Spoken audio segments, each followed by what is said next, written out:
ഈശ്വമിശിയായിക്ക് സ്തുതിയായിരിക്കട്ടെ. തെനാക് ജൂലൈ 29 ബഥാനിയയിലെ ലാസറിന്റെയും മർത്തയുടെയും മറിയത്തിന്റെയും തിരുനാൾ.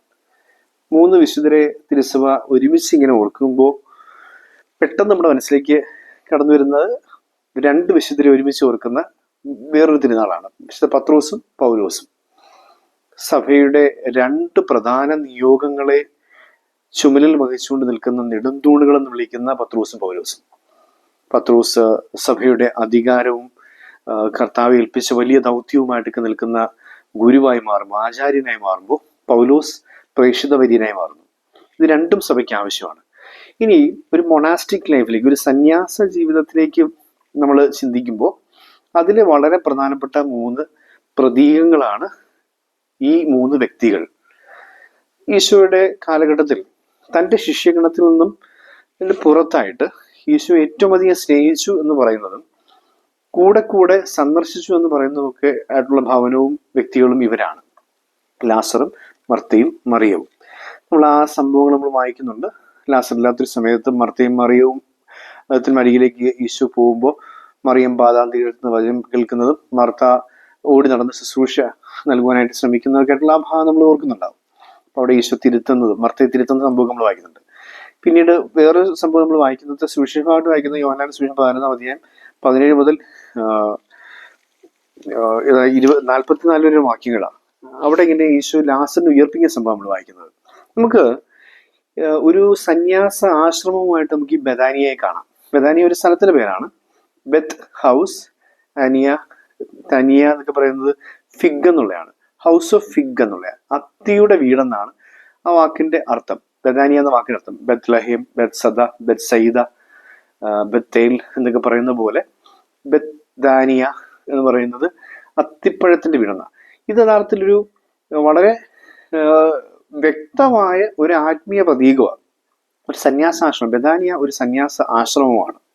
അതിലെ 3 വ്യക്തികളാണ് മർത്തയും മറിയവും ലാസറും. നമുക്ക് ബെനഡിക്റ്റീൻ ഓർഡറിന്റെയൊക്കെ ഒരു പാരമ്പര്യത്തിലും ഒക്കെ ആയിട്ട് നമ്മൾ വായിക്കുന്ന ഒരു കാര്യമാണ് ഓര എറ്റ് ലബോറ, പ്രെയർ ആൻഡ് വർക്ക്. ഓര എറ്റ് ലബോറ. സത്യത്തിൽ മറിയവും മർത്തയും ഓര എറ്റ് ലബോറയുടെ പ്രതീകങ്ങളാണ്. മറിയം പ്രാർത്ഥനയുടെ പ്രതീകമാണ്, ധ്യാനാത്മക ജീവിതത്തെ പ്രതീകമാണ്. നമുക്ക് ഇനി അതിലേക്ക് വരുമ്പോഴത്തേക്ക് ഹൗസ് ഓഫ് ഫിഗ് എന്ന് പറയുന്നു. നമുക്ക് സുവിശേഷത്തിലുടനീളം പല സ്ഥലങ്ങളിലും ഈ അത്തിമരം, അത്തിപ്പഴം ഒക്കെ വരുന്നുണ്ട്. ഒരു 3 സെലക്റ്റഡ് ആയിട്ടുള്ള സംഭവങ്ങൾ നമുക്ക് കാണാൻ സാധിക്കും. ഒന്ന്, അത്തിമരത്തിന്റെ ചുവട്ടിലിരുന്ന് ധ്യാനിക്കുന്ന നഥാനിയേല. ഈശോ പറയുന്നുണ്ട്, നഥാനിയേൽ, നീ അത്തിമരത്തിന്റെ ചുവട്ടിലായിരിക്കുമ്പോൾ നിന്നെ ഞാൻ കണ്ടു. യഥാർത്ഥത്തിൽ അവൻ പ്രാർത്ഥിക്കുകയായിരുന്നു, അവൻ ധ്യാനിക്കുകയായിരുന്നു. ആൽമര ചുവട് പോലെ അത്തിമര ചുവട്ടിലിരുന്ന് ധ്യാനിക്കുന്ന നഥാനിയേലിനെ കണ്ടു. അപ്പൊ അത് മറിയത്തിന്റെ പ്രതീകമാണ്.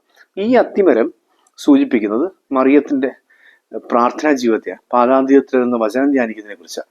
മറിയം എന്ന വാക്കിന്റെ അർത്ഥം കയ്പ് എന്നൊക്കെയാണ്.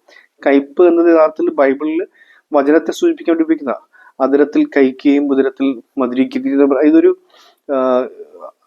മധുരിക്കുകയും ഉദരത്തിൽ കൈക്കുകയൊക്കെ ചെയ്യുന്ന പറയുന്നത് വചനത്തെ സംബന്ധിക്കുന്ന, വചനം കൈപ്പേറിയതാണെന്ന് പറയുന്നുണ്ട്. അപ്പൊ ഇങ്ങനെ മരുന്ന് പോലെ കയ്പുള്ള, എന്നാൽ നമ്മൾ നിർബന്ധമായും സ്വീകരിക്കേണ്ടതായിട്ടുള്ള വചനത്തെ സൂചിപ്പിക്കുന്നതാണ് ഈ കയ്പ്. അപ്പൊ ഈ നമ്മൾ ഓർക്കേണ്ടത് മറിയം, മറിയം എന്നൊക്കെ പറയുന്ന വാക്കിന് കയ്പെന്നൊരു അർത്ഥമുണ്ട്. അപ്പൊ ഇവിടെ ഒന്നാമത്തെ അത്തിമരവുമായിട്ട് ബന്ധപ്പെടുത്തി നമുക്ക് ചിന്തിക്കാവുന്നത് ഹൗസ് ഓഫ് ഫിഗില്, ബഥാനിയയിലെ കുറിച്ച് ചിന്തിക്കാവുന്നത് മറിയത്തിന്റെ പ്രാർത്ഥന ജീവിതത്തെ കുറിച്ചാണ്. രണ്ടാമത്തെ മർത്തയാണ്. മർത്ത എന്ന ഒരു അറബിക് ബാക്ക്ഗ്രൗണ്ടിൽ നിന്നൊക്കെ വാക്കിന് മിസ്ട്രസ് അല്ലെങ്കിൽ ഗവേണിംഗ് ലേഡി എന്നൊക്കെയാണ് അതിന്റെ വാക്കിനർത്ഥം. ശുശ്രൂഷ, ഒരു നേതൃസ്ഥാനം വഹിക്കുന്ന ഒരു ശുശ്രൂഷ ചെയ്യുന്നതിന് നേതൃസ്ഥാനം വഹിക്കുന്ന ഒരാൾ എന്നൊക്കെയാണ് ആ മർത്ത എന്ന വാക്കിന് അർത്ഥത്തിൽ. അപ്പോൾ അങ്ങനെ തന്നെയാണ്. അവളുടെ ഒരുപാട് ജോലി ചെയ്യാതെ ദൈവത്തെ തൃപ്തിപ്പെടുത്താനായിട്ട് ഓടിയെടുക്കുന്ന ഒരാളാണ്. സത്യത്തിൽ ഇത് ആശ്രമത്തിലെ 2ാമത്തെ ഘടകമാണ്. ഓര, സെക്കൻഡ് പാർട്ട് ഇസ് ലബോറ, വർക്ക്, പ്രെയർ ആൻഡ് വർക്ക്. പക്ഷെ പ്രാർത്ഥനയ്ക്ക് 1ാം സ്ഥാനം. അതുകൊണ്ട് ഓരായിട്ട് ലബോറ, ലബോറ ആയിട്ട് ഓറ എന്നല്ല പറയുന്നത്, ഓരായിട്ട് ലബോറ. ആദ്യം പ്രാർത്ഥിക്കുക, പിന്നെ ജോലി ചെയ്യുക. ഇപ്പൊ ഇവിടെ 2ാമതൊരു അത്തിമരത്തെ നമുക്ക് ബൈബിളിൽ കാണാൻ സാധിക്കും. അതായത് ഈ ഫലമുണ്ട് എന്ന് കാണുന്ന ഒരു അത്തിമരത്തിന്റെ അടുത്തേക്ക് ഈശോ വരുന്നുണ്ട്. എന്നാൽ അതിന് ഫലമില്ല. ഈശോ അതിനെ ശപിക്കുന്നതായിട്ട് നമ്മൾ കാണുന്നുണ്ട്.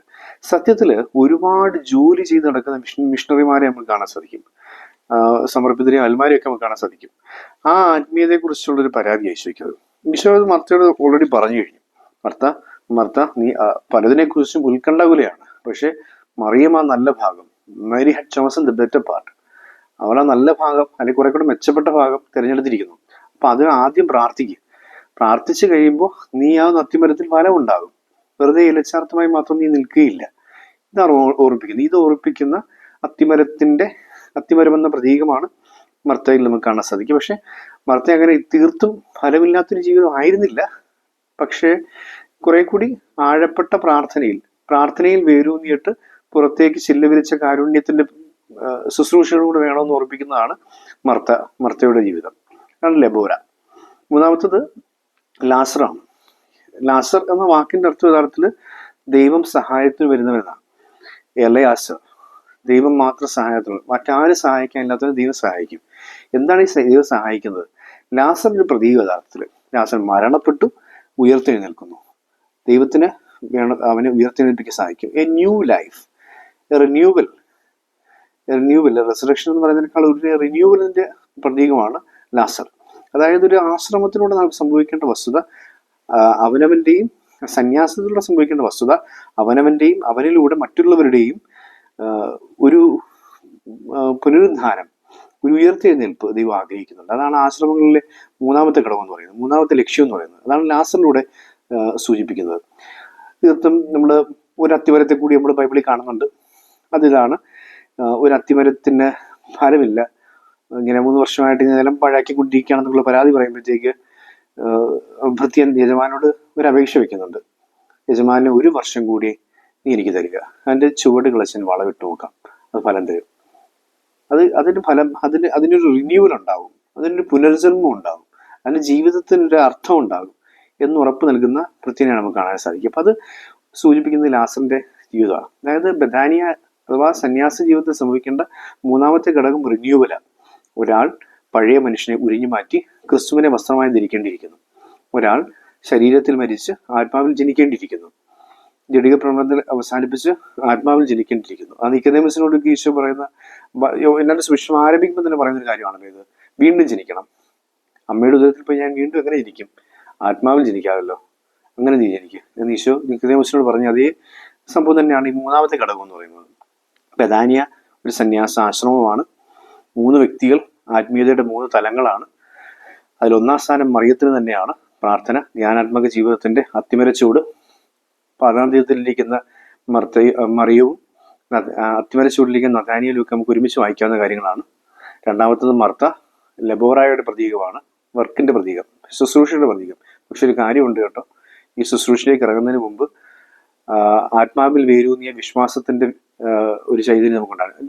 വിശ്വാസത്തിന്റെ വേരൂന്നിയിട്ടുണ്ടാവണം. എന്നിട്ട് പുറത്തേക്ക് ചില്ലകൾ പടർത്തി കരുണയുടെ കരങ്ങൾ നീട്ടുവാനായിട്ട് നമുക്ക് സാധിച്ചാൽ മർത്തയുടെ ജീവിതം വിശുദ്ധമായതുപോലെ, ദൈവസന്നിധിയിൽ ശ്രേഷ്ഠമായതുപോലെ സ്വീകരിക്കപ്പെടും. അതുകൊണ്ട് ഈ പറയുന്ന ഈശോ ബൈബിളിൽ വായിക്കുമ്പോൾ മറിയം നല്ല ഭാഗം തിരഞ്ഞെടുത്തുന്ന മലയാളം ബൈബിൾ വായിക്കുന്നത്. പക്ഷെ ഇംഗ്ലീഷ് ബൈബിൾ വായിക്കുമ്പോൾ ഇങ്ങനെ ചില വേർഷൻസ് പറയുന്നത് ഇങ്ങനെയാണ്, Mary had chosen the better part എന്ന് പറയുന്നത്.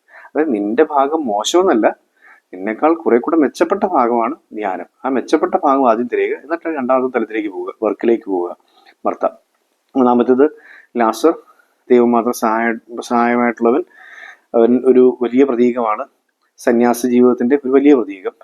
ക്രിസ്തുവിനെ വസ്ത്രമായി ധരിക്കുക, ക്രിസ്തുവിൽ ജനിക്കുക, വീണ്ടും ജനനത്തിന്റെ റിന്യൂവലിന്റെ റിസറക്ഷന്റെ പ്രതീകമായ ലാസർ നമ്മളെ പഠിപ്പിക്കുന്നത് സന്യാസം ഓരോ ദിവസവും ഒരു പുത്തൻ ജീവിതത്തിലേക്കുള്ള പ്രവേശനമാണ്. ഓരോ ദിവസവും ഒരു പുതിയ ജന്മമാണ്, ഒരു പുതുജന്മമാണ്. ഓരോ ദിവസവും കുളിച്ചു കയറി വരുന്നൊരു പുതുജന്മത്തിന്റെ ചൈതന്യം നമുക്കുണ്ടായിരിക്കണം എന്ന് ഓർമ്മപ്പെടുത്തലാണ് ലാസർ. അപ്പോൾ ബഥാനിയ എന്ന സന്യാസ ആശ്രമത്തിലെ 3 വ്യക്തികളായ മറിയത്തിന്റെയും മർത്തയുടെയും ലാസറിന്റെയും തിരുനാൾ നമ്മൾ ആചരിക്കുമ്പോൾ നമ്മളുടെയൊക്കെ വ്യക്തി ജീവിതത്തിൽ തിരിയാൻ, സന്യാസി അല്ലെങ്കിൽ ഒരു വൈദികൻ, സിസ്റ്റർ, അവർക്ക് വേണ്ടി മാത്രം പറഞ്ഞിട്ടുള്ളതല്ല ഈ സ്പിരിച്വാലിറ്റി. ഈ 3 ഫേസ്ഡ് സ്പിരിച്വാലിറ്റി എന്ന് പറയപ്പെടുന്നത്, ഈ 3 ഫേസുള്ള സ്പിരിച്വാലിറ്റി എന്ന് പറയുന്നത് നമുക്ക് ആർക്കും അഡാപ്റ്റ് ചെയ്യാവുന്നതാണ്. അല്ല, നമ്മൾ ആർക്കും അഡാപ്റ്റ് ചെയ്യാവുന്നല്ല എന്നർത്ഥം, അങ്ങനെയല്ല പറയേണ്ടത്. നമ്മൾ എല്ലാവരും തന്നെ സ്വീകരിക്കേണ്ട ആത്മീയതയുടെ 3 തലങ്ങളാണ്. നന്നായി വചനത്തെ ധ്യാനിച്ച് പ്രാർത്ഥിക്കേണ്ടിയിരിക്കുന്നു, അത് പ്രവൃത്തിയായി ജീവിതത്തിൽ പ്രതിഫലിക്കേണ്ടിയിരിക്കുന്നു, അത് ഒരു പുത്തൻ ജീവിതത്തിന് നാന്ദി കുറിക്കേണ്ടിയിരിക്കുന്നു, അത് മറ്റുള്ളവരെയും പുതുജന്മത്തിലേക്ക് നയിക്കേണ്ടിയിരിക്കുന്നു. അങ്ങനെയെങ്കിൽ നാം താമസിക്കുന്നിടവും ബഥാനിയായി മാറും. നമ്മളിലും ഒരു മറിയമുണ്ട്, നമ്മളിലും ഒരു മാർത്തയുണ്ട്, നമ്മളിലും ഒരു ലാസറുണ്ട്. ഉണ്ടാകട്ടെ. ആത്മീയ ജീവിതത്തിൽ മുന്നോട്ട് പോകാൻ ഈ 3 വിശുദ്ധരും നമ്മളെ സഹായിക്കട്ടെ, മാധ്യസ്ഥ വഹിക്കട്ടെ. ദൈവം നമ്മെ അനുഗ്രഹിക്കട്ടെ.